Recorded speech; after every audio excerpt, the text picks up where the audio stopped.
Good morning. So we're in the middle of Igeres HaKodesh of the Alter Rebbe, letter 27. So to recap, basically this letter was written by the Alter Rebbe to his Chasidim outside of Eretz Yisrael after his Rebbe, Reb Mendel of Vitebsk, or Reb Mendel of Horodok, Reb Menachem Mendel Vitebsker, or Horodoker, passed away in 1788. He went and settled in Eretz Yisrael in 1777. Yes, Hillel? The Menachem Mendel Vitebsk was the Mechaber of the Priya Aretz, right? Correct. Yeah. Have you ever learned that? I have, yeah. It's a wonderful sefer. Yes, it is, yeah. A very important work. In fact, it touches upon, you see there, various teachings that the Alter Rebbe included. He talks a lot about bittul, you know that? Mm-hmm. I've only done, selected pieces on a given week, so not systematically. So I don't know it as a sefer as much as little vortlas that I got from it over the years. Anyway, so in addition to writing a letter to console his Chasidim, the Alter Rebbe shares a message of hope, and a practical message what to do, which hopefully we'll get to later today. But in order to do that, he has to share and explain who we're talking about. Who was this tzaddik Reb Mendele? What does it mean who he was? He was a student of the Maggid, and the one who was instructed to replace the Maggid, appointed by the Maggid to be the Rebbe for White Russia, for what was called Reisen, that area of Volhynia. So what does it mean who he was? The question, when we say who he was, is what was the soul like, his neshama? When you look at a person, you can look at them outwardly, and that's a superficial way of knowing a person. Or you can look at them and try to understand them and study them. Who are they inside? That's what I do for a living. I study people. I write about people and about movements to try to understand the deeper side of the person and the movement and the ideology. I just finished writing before I got on with you guys about an encounter between Rabbi Hutner and the Rebbe back in the mid-1976. And I heard this from a student, a very close student of Rabbi Hutner, who was at his house while the Rebbe was farbringing in Av. Chof Av is the Rebbe's father's yahrzeit, and he would make a farbringen each year. That's my birthday. So that year, very nice. So that year, 1976, 5 days earlier, on the 15th of Av, a terrible tragedy happened in Netanya. What happened? Two students from the Brisk Yeshiva, Americans, both were sons of Rosh Yeshiva. One was a son of a name that Yoni probably is very familiar with, Rabbi Aaron Schechter. Rabbi Aaron Schechter ultimately replaced Rabbi Hutner as the Rosh Yeshiva of Chaim Berlin. And Baruch Hashem, he's still alive. He's old, He's probably older than 90 already. And he's today still the official Rosh Yeshiva of Chaim Berlin. So his son, one of his sons, Mordechai, I don't know if you know him. Mordechai went to learn in Brisk because, this custom still exists. Many American boys who want to, go into kind of the superior yeshivas, they either go to Panovich, and actually most Americans don't even go to Panovich. They go to Brisk. I've met them on the airplane. if you go to Brisk and you're an American and that's going to be on your resume, you're going to get the,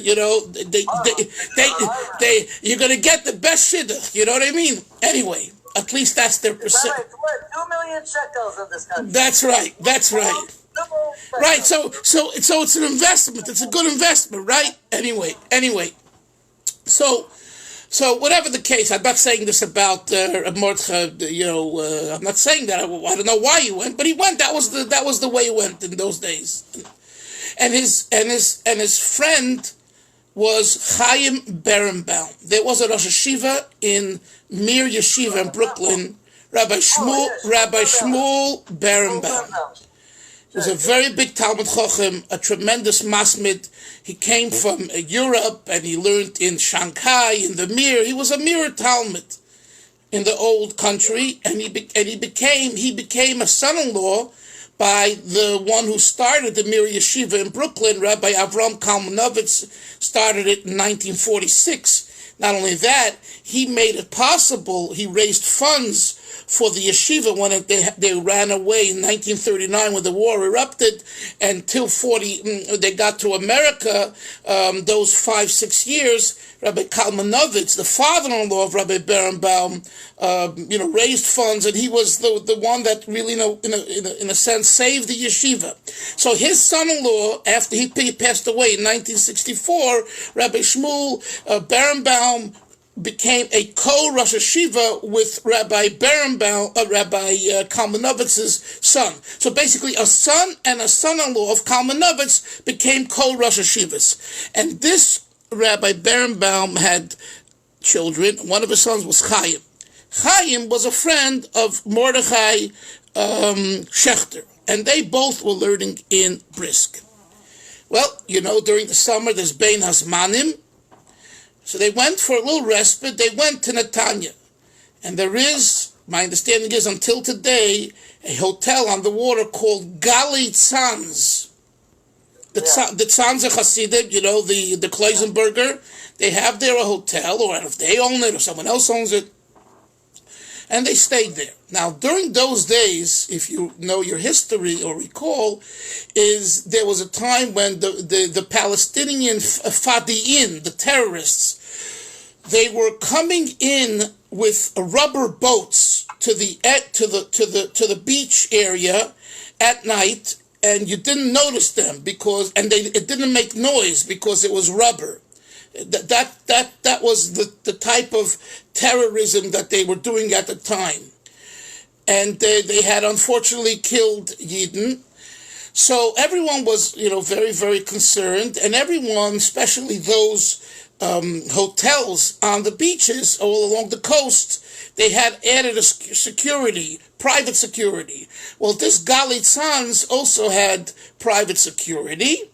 An older Jewish gentleman who, carried a gun, and he was protecting the hotel. Mordechai and Chaim went for a stroll, an evening stroll. They didn't do anything outrageous. They came back, and the hotel was closed. In other words, they came, I guess, after the closing time. They needed to go into their room. So they walked here and there, front, back. Meanwhile, the guards saw them, and the guard just assumed they are Palestinian Fadi'in terrorists who are trying to break in to hurt people. And he shot them. He shot at them, and I don't know how, but he only killed, luckily, Chaim, and he didn't kill Mordechai. He killed him. It was a terrible, terrible tragedy. This was on the 15th of 1976. Wow. This is what? Okay, go ahead. Yeah. So this happened. The Rebbe Farbrengt 5 days later. In the middle of the Farbrengen, the Rebbe said, "I didn't want to talk about this, and I'm not going to talk about it, just very briefly." Because the Rebbe, during those years, the Rebbe came out with what was called Mivtzayim. Mivtzayim comes from the word Mivtza, a campaign. And the Rebbe had a campaign, 10 different campaigns, to put on tefillin and mezuzah and different things, Shabbos candles. One of them was called Mifza Mezuzah, the campaign of mezuzah, and the Rebbe encouraged everyone to check their mezuzahs and get other people to check the mezuzahs. So the Rebbe said, the fact that this terrible tragedy unfortunately happened, it happened. And the Rebbe said, the student that was killed learned in a most kanoi yeshiva, zealot yeshiva. And everyone knows that Brisk, amongst all the Litvish yeshivas, was the most zealot-like yeshiva, because the founder was Rebbe Velvel of Brisk, the Brisker Rav, who was a great man, but he was a zealot. Yes, Hilo. Zealot in political sense? In many senses, but in the political sense too. I mean, in a holy way, he stood up for many important issues to Torah, for Torah, no question about it. But he was adamant. He didn't. It wasn't. You couldn't buy him off with money and politics. He was legitimate. He was he was Reb Chaim Brisker's son. He was really legitimate. I wrote about him too. In my next book, there'll be a whole section about him. He was a very special person. Anyway, so the Rebbe said that this student that was killed was a student in a very zealous yeshiva. The Rebbe, you should know, just for the record, generally speaking, the Rebbe never mentioned names, never, and I mean never. And even places and things like that, he didn't want to say too much for whatever reason, So here he didn't say the name of the yeshiva, but he did say that it was a very zealous yeshiva, which makes sense. It was Brisk. Okay. And he said he was the son of a Rosh Yeshiva, which also makes sense. His father, Shmuel Berenbaum, was the Rosh Yeshiva at Mir Yeshiva in Brooklyn. And the Rebbe said that this is a sign from heaven, what happened, that this is a continuation of our conversation and our discussion about the importance of checking mezuzahs. That's what he said. He didn't say that the mezuzah in his room was no good. He didn't say any of that. And then he said that the father, the Rosh Yeshiva, should not be embarrassed. He said that he did say, and he should encourage other people to check the mezuzahs. That's what he said. And then he went on. Well, naturally, you understand that this was not received well by people in the Litvak world.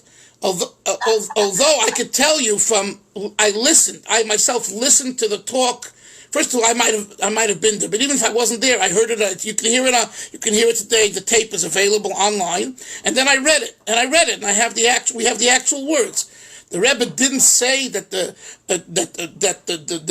anything derogatory, but it was perceived in a derogatory way. No question about it.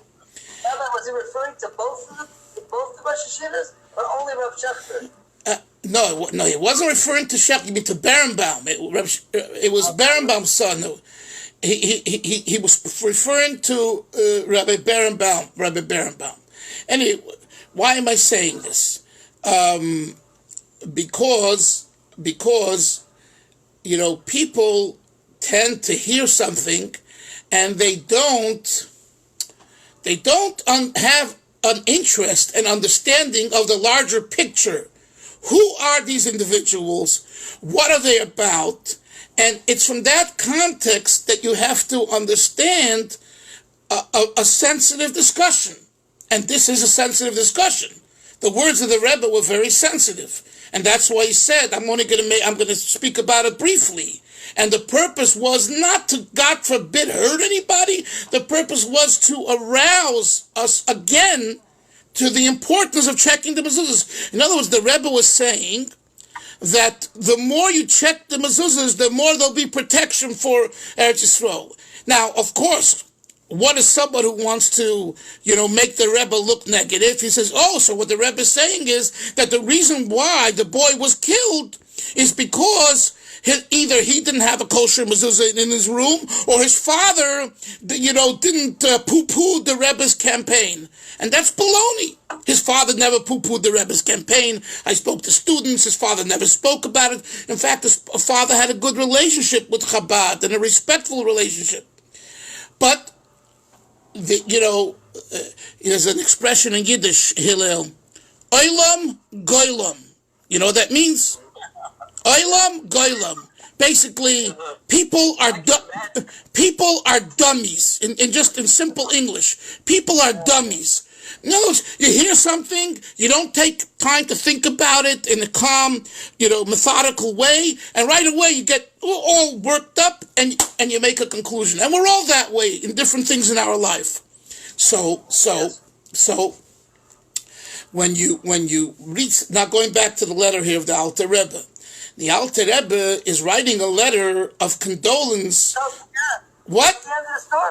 That the Mashgiach, Rabbi Feldman of Mir, heard the Rebbe say what he said, and somehow it got back, of course, to Rabbi Berenbaum, and he wasn't upset. He was not upset. It was only, the students who, some students who heard about this that were up in arms. But anyway, what I want to get at is going back to the letter here, that the Alter Rebbe writes a letter of condolence. So you could say, it's a letter of condolence. What's the novelty, right?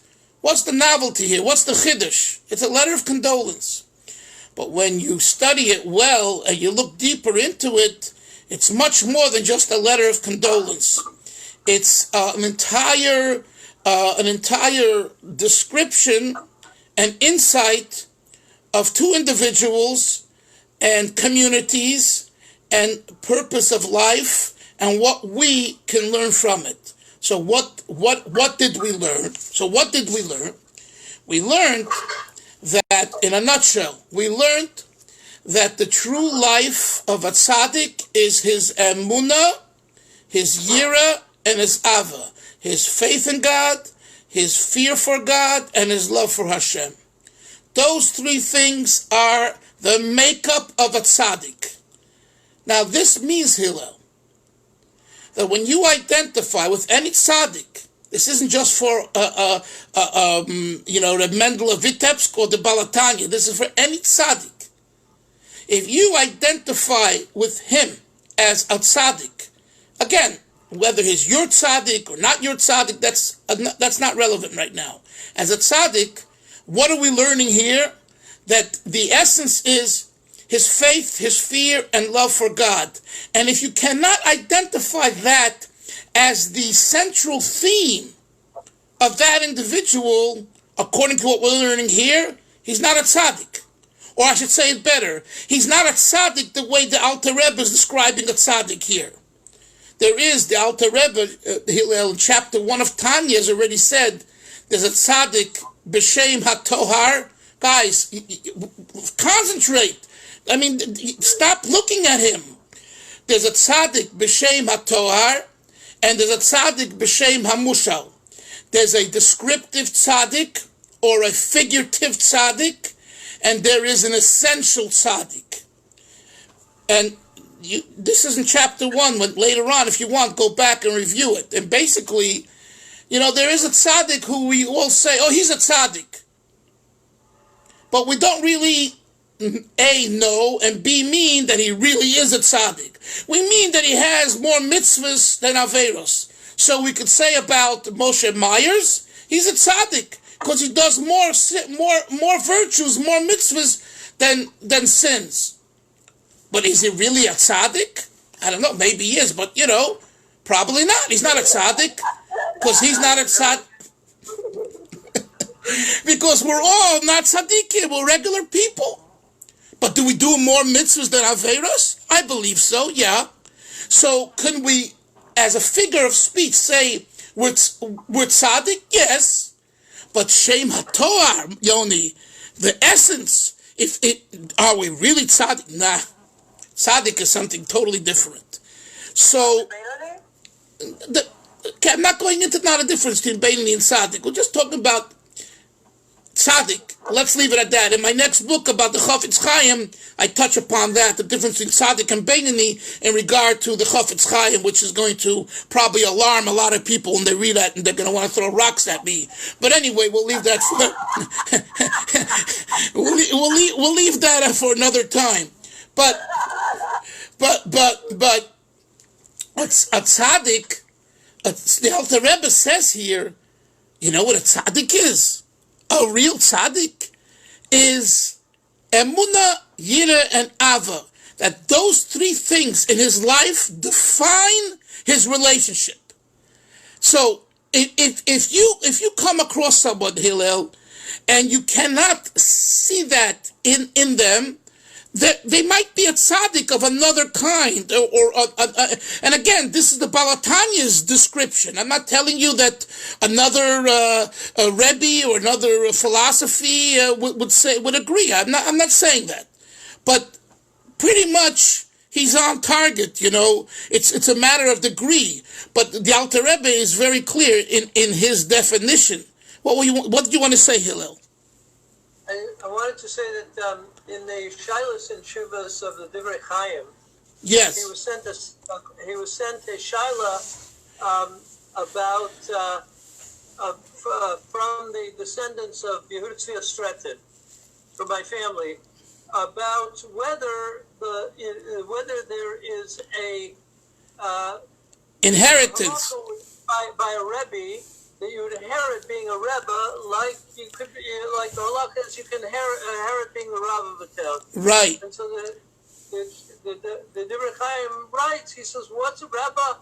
A Rebbe is a person who people are drawn to because of their emunah and their yiras Hashem. He says you can't inherit that. You either have it or you don't. People are either drawn to it or not. And what I remember thinking when I read that, was shown that is that. It's really, in a certain sense, the Chasidim that make the Rebbe in that way. That's right. That's right. You know, by saying, I see in you these qualities. I'm drawn to them. That's correct. That's correct. That's correct. And you should know that tshuva in the Divrei Chaim was used in the court case of the Lubavitcher court case about the Sforim. Well, they argued. They used the side that felt that the inheritance is a private inheritance. The library. They argued that the tshuva implies that being a Rebbe is not an inheritance automatically. It depends on it's more of an individual thing. So they were arguing that should apply to the Svarim situation. Which obviously the judge ruled against them, and not that he really understood the intricacies of that halacha, but that was brought to the table, and it is a very interesting tshuva. I'm not sure other poskim agree. Not that I've seen them comment on it, but it's definitely. I'm aware of what you're saying.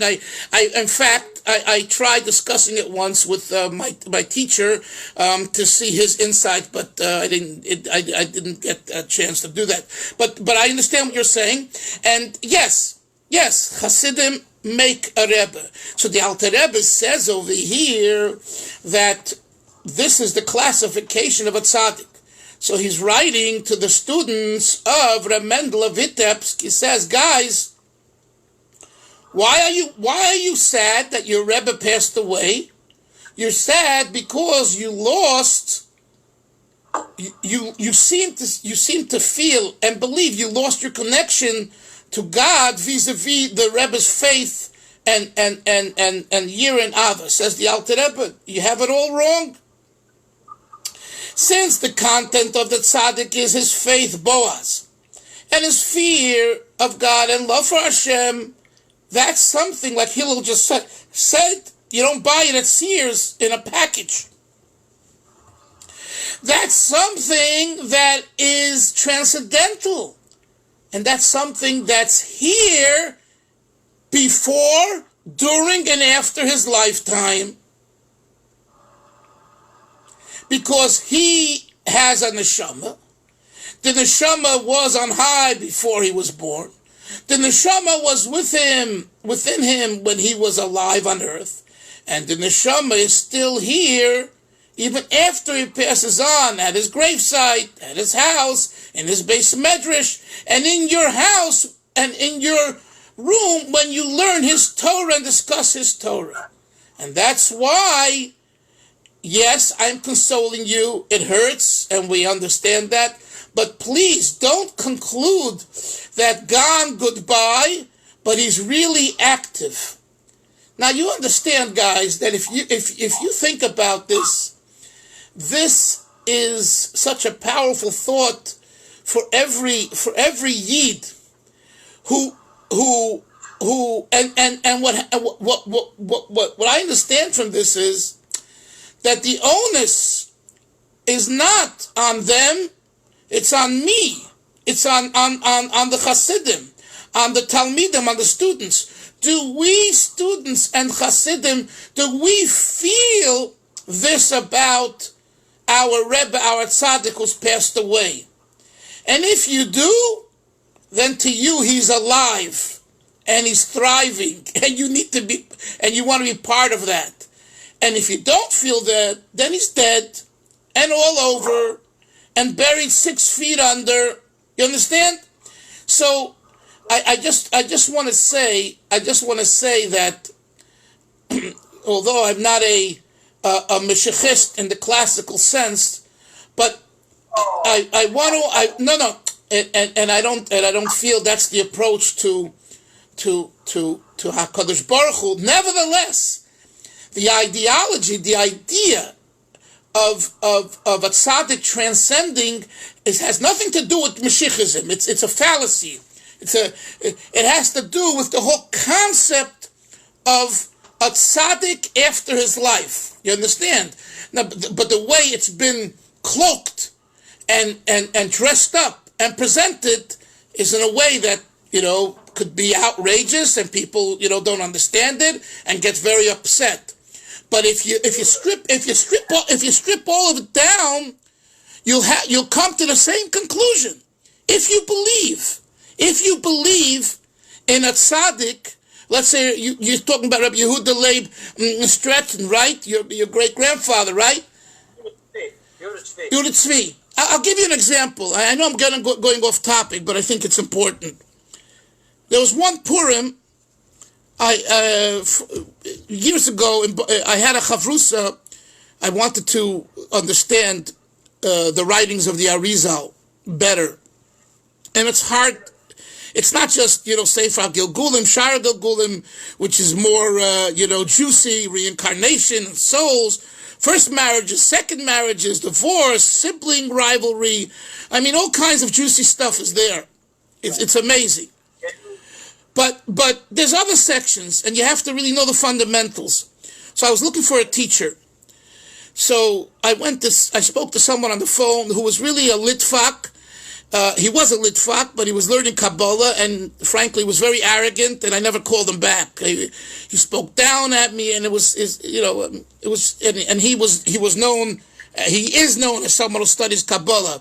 So I wouldn't learn from anyone that's arrogant, like the famous story that I've told you, that there was a chassid who would drink from a kettle, but he would never drink from a samovar. In Russia, you had these big iron cast iron teapots called a samovar, and it gave tea. You drank hot water, tea. So there was a chassid who would say, I will never take hot water from a samovar, but I'll take it from a kettle, a little dinky kettle. Why? Because a kettle bends over. But a samovar is so heavy, you have to put your cup under it. It will never bend over. He said, for someone who's giving water, if he ain't willing to bend over, I ain't gonna. I'm sorry for my slang over here. I ain't gonna receive from him. I don't want to have anything to do with such a teacher, because he's not willing to bend, because he's stuck up in his way. A kettle might not be so fancy like a cast iron big, mama, but it's bends over. Pinchas, it's a Chasidus word that Reb Shmuel Levitten, who you knew, would chazer over from Reb Michol der Alter, who was a Lubavitcher mashpia in Lubavitch and a Chassid of Tzemach Tzedek. I'm telling you a word that you should. It's worth $1 million. The difference between a kettle and a samovar, and it's a lesson in life. At least I took it as a lesson. That who do you want to receive from? What type of teacher? Someone who is willing to. He has humility. Someone who's stuck up. Forget it. So one of these guys, Kabbalah teachers. Just on the phone, he was so arrogant, I said, I'm never calling you back again. Then I went to meet someone else. He was a good teacher and a Chasidus person, but he was very busy. Anyway, somehow I found out about a young guy, much younger than I, in Borough Park, who was knowledgeable and tremendous knowledge in all sections of Torah. You can't, this young guy. And I asked him, would he learn with me? He said, sure. And we were chavrusas for a while in the teachings of the Arizal, Kisvi Arizal. Anyway, he invites me to his house on Purim. Now, I have my own house, but he lived a few blocks away. I come to his house, and this is what I see when I come in. Listen, Tzemach. I see there's a chair, a nice chair, in the middle, the head of the table, and alongside are people sitting on the right and the left. At the chair, there's chalas, there's wine, there's a becher, and there's svarim, and there are 2 candles. And the svarim are from the holy Ziditshover Rebbe, the Ziditshover, right? And I say to him, what's going on over here? Because, this was pretty alarming. He says, this is for my Rebbe. I said, who is your Rebbe? He says, the holy Ziditshover Rebbe who lived 150 years ago. And he says, I set up a place for him at the table. I'm telling you what I saw. I'm not exaggerating. And he was dead serious. And then the Suda went on for hours. I was there for an hour or so. And the reverence that there was at the table, and this is a young, I'm twice his age probably. Twice his age, much older than him. It was, first of all, for me, it was an eye-opener. He wasn't a Lubavitcher, he wasn't a Chabadnik. He was a friend of Chabad, but he was not. He was a Ziditshover Chassid, a Rebbe that lived 150 years ago. And to him, it was so real that the Ziditshover Rebbe is sitting at the table at the Purim Suda, leading the meal. So for anyone that's going to tell me it's only the Meshechistim that have these beliefs, I saw it. I saw it. And what's the point? And here's the point. The point is, it's not about the Ziditshover Rebbe, the Meshechistim. It's about whether a person comes to a place in their life where their emunah is so powerful that this is, in other words, faith is an individual thing. See, that's the taina, the argument against the Meshechistim is, you could believe any way you want, but why do you bring it to the streets? Why do you impose it on other people? It's like private. Okay, and I'm not going to go in, right, wrong. But individually, this is what we're learning here in Tanya. Well, the Alter Rebbe is saying to the Hasidim of Reb Mendel of Vitebsk, he's saying to them, fellas, your Rebbe passed away, but your Rebbe really didn't pass away. Why not? Because his message of faith, fear, and love for Hashem is here, because that's what he's about. And this is a mindset. It's a mindset. Either you come to understand this and believe it and see it, or you don't. And that's every person's individual heart and private, and no one can say to the other person. So it wasn't my place to say to this young guy, like, you're out of your mind. Like, what are you talking about? He passed away 150 years ago, and here you're setting up a chair and his svarim and like, God forbid. And I'm telling you, this was a serious Talmud Chacham. I'm telling you, he's still Baruch Hashem around, and yeah, go ahead, Hillel. I mean, look, we put out a cup for Eliyahu and Nafi. Everybody does, all Klal Yisrael. So yeah, no, I'm just saying. So when that's why we're learning this letter, and we'll continue tomorrow. We didn't learn anything inside today, but it's important to have this conversation, because we're coming up to the yard side of the previous Rebbe, and we talk about the Rebbe's 70 years of leadership. So right away, a normal person will say, what are you talking about? The Rebbe passed away 25 years ago. What leadership are you talking about? Yeah, Lubavitcher Hasidim and Chabadniks are doing great things, and it's wonderful. And as Hillel said, the Chabad House movement, is like probably as far the greatest in the world, and that's all true. But what does it mean that Rebbe is leading? When you learn this Igeres and the next one, 27 and 28, you'll hear where we're coming from, and it began here with the Alter Rebbe. I don't know if it began. The Alter Rebbe shares the ideology, and that's why I go back to what I started off saying. If you don't know the ideology, it's all a bunch of narishkeit. But yes, it looked bizarre. Did it feel bizarre? Absolutely. But I understand where he's coming from. He has that emunah. He is living with the Zidichover Rebbe. And this also, we have to stop now, but this taps into the whole idea, how do you choose a Rebbe? How does a Jew who wants to be a chassid of a Rebbe choose a Rebbe? Hillel said before, Chasidim make the Rebbe. How do you know where? So what Rebbe do you choose? As far as your particular Rebbe to guide you in a certain way. How do you choose your tzaddik? Kulam ahuvim, kulam kedoshim, kulam ahuvim. Everyone's holy, everyone's beloved, right? The kulam poschem espiyim. So usually we say they all open up their mouths. We're all holy and all great, but we open our mouths. You can also say kulam poschem espiyim means, you know what it means? It means that a Rebbe helps us to open our mouth.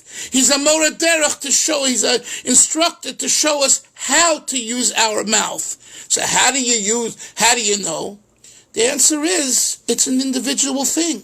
No one can legislate to you how you feel. So for this one, for my friend, he was moved by the writings of the Zidichover Rebbe, and he became a Zidichover Chassid, even though his Rebbe passed away 100 years ago.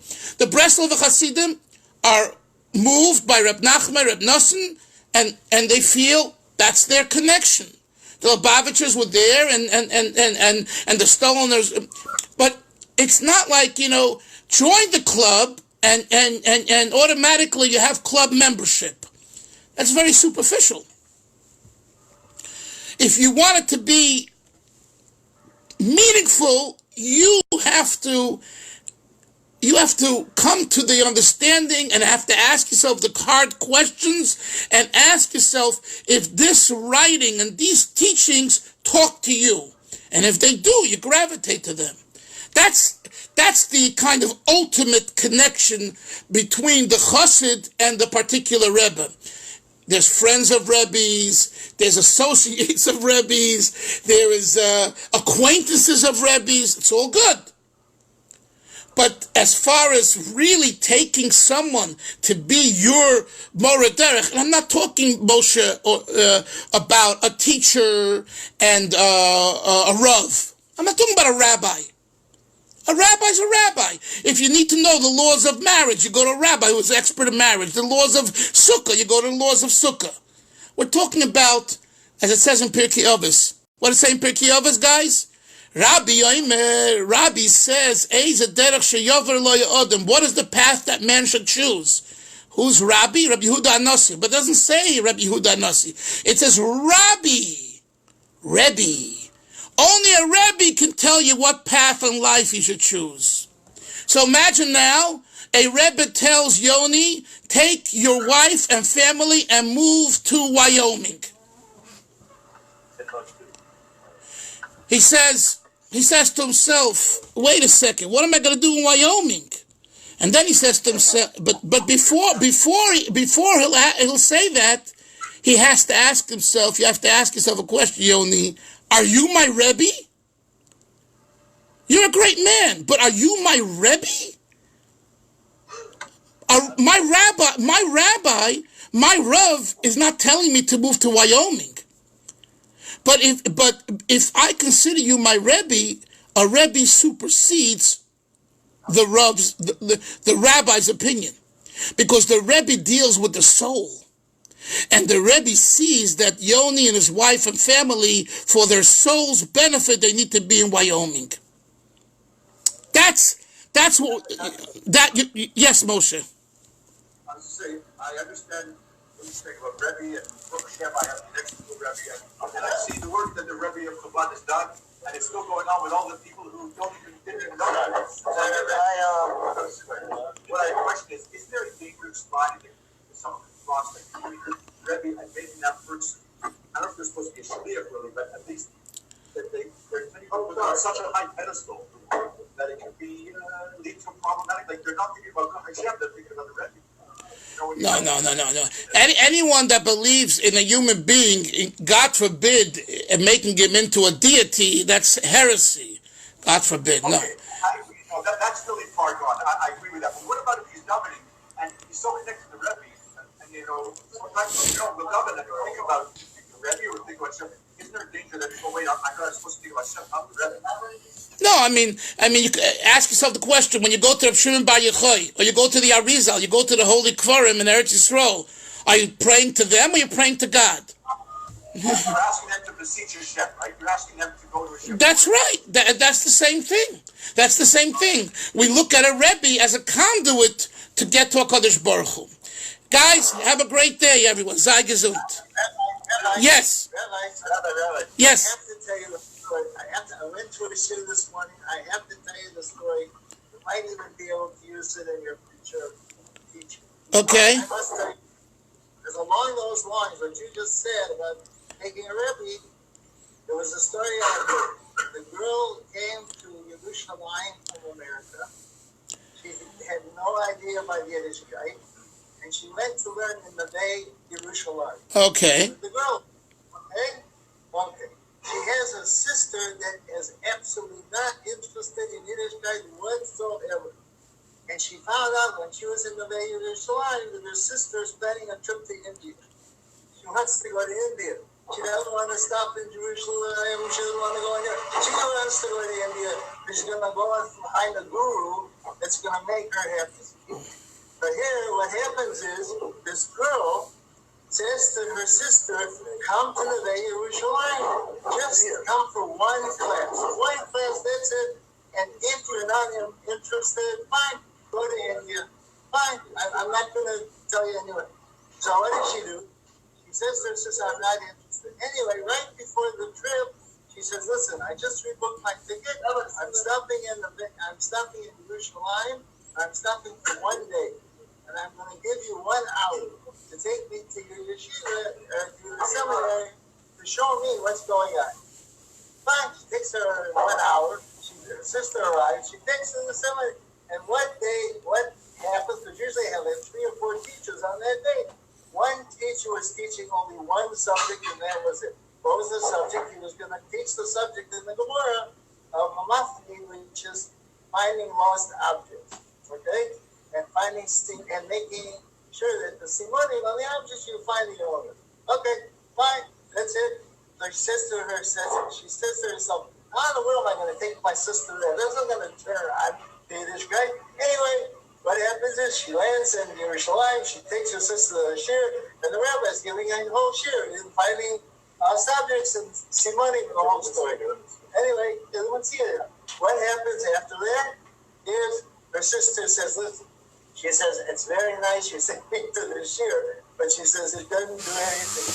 I'm going to meet my guru. She goes to India, and 6 months she spends studying at some guru place, and after 6 months the guru promises that she's going to get a personal meeting with the guru. So 6 months goes by. Finally, she gets her personal meeting with the guru. And what is happening? The guru goes and takes her on a walk and wants to know who she is and what she's found and all that. Because he wants to bring her into the fold. As they're walking, what happens? He looks down. He sees there's a wallet. There's a wallet. He sees there's a wallet. And it says, oh, I should your story. So the guru picks it up. He doesn't look in the wallet. He puts it in his pocket. So she's walking with the guru, and she says to herself, now wait a second here. The guru put it in his pocket. And he didn't get the thing. He didn't even find out whose it is. He didn't do anything. Why is he phoning around? So he walks further with him, and she still doesn't. She still sees he doesn't put it in. He doesn't look at it. And she's walking and walking around. Finally, they get back to the big temple away, wherever his house was. And she has this meeting with the guru, and how she's going to have a Igeres with the guru. And in the meantime, she says to herself, well, wait a second, I'm thinking about this wallet, because I just looked about this wallet. So she says to the guru, in the middle of the meeting, she says to him, wait a second, I got one question for you. So he says, what? So she says to him, you found the wallet. Whose wallet is it? Aren't you concerned maybe the person who lost the wallet is going to lose the wallet? So the guru says to her, no, you got it all wrong. In our religion, it's finders keepers. When I find something, it's mine.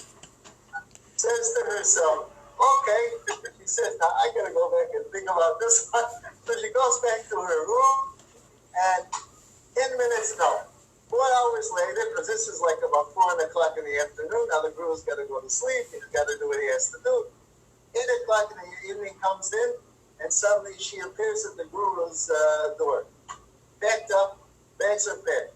The guru said, what's going on? She said, I just had a personal meeting with you. He says, I know you had a personal meeting with me, but what told me exactly where I belong is that when you told me that that wallet is finders keepers, and I learned from my religion that you have to find something, the owner, he says, I knew right away that I mustn't stay there anymore. I got to go back to my sister in the Jewish line. And then the story goes, she lived happily ever after, and apparently she became Shomer Shabbat just for one instant. Thank you. You're talking about finding a Rebbe, you also got to listen to your sister too. Have a good day. Beautiful. Yasher Koyach. Beautiful story, Tzemach. Beautiful.